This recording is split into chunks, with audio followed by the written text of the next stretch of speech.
Have fun, you go and have fun, you go to the picnic and have fun. এই যে have fun একটা ছোট্ট বাক্য, সেটাকে আমরা বিভিন্ন জায়গায় যেমন ইচ্ছা বসিয়ে নিতে পারি। সুতরাং হ্যাভ ফান মানে আনন্দ কর, হয়ে গেল। এর পরবর্তীতে আনন্দ কর, করুন, করো, যা কিছুর ক্ষেত্রে হ্যাভ ফান হতে পারে, ঠিক আছে। এর পরের সেন্টেন্স আমরা বলতে পারি আমি বুঝতে পারলাম।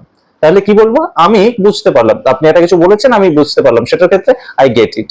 একদম সহজভাবে আই গেট ইট। তারপরের বাক্যে আমরা চলে যাই, আমার শীত করছে, আই এম গেটিং কোল্ড। সেই কথাটা অনেকটা কঠিন হয়ে যায়, শুধু আমরা কিন্তু বলতে পারি আই এম কোল্ড, তাতেই কিন্তু বোঝানো যায় যে আমার শীত করছে, ঠিক আছে। তার পরবর্তীতে আমি চলে যেতে পারি কি জন্য।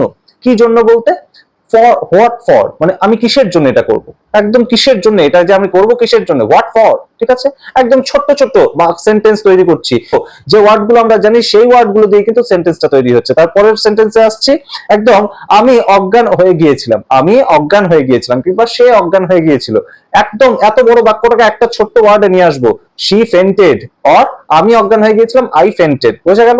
তারপর যদি আমরা বলি এই সাবধান, তাহলে সেই ক্ষেত্রে হে ওয়াচ আউট, একদম সহজ কথা, হে ওয়াচ আউট, একদম সাবধান, একদম চুপচাপ দাঁড়াও, সাবধান, ওয়াচ আউট মানে দেখে চলো, এই ব্যাপারটা বোঝাতে হে সাবধান, একদম বোঝানো গেল। তার পরবর্তীতে আমি যদি বলি এতে কার কি এসে যায়, এই কথাটা আমরা বন্ধুদের মাঝখানে মাঝে মধ্যেই বলি, একদম তার ইংলিশটা কি বলবো, হু কেয়ার্স, হলো একদম, তাতে কার কি এসে যায়, হু কেয়ার্স।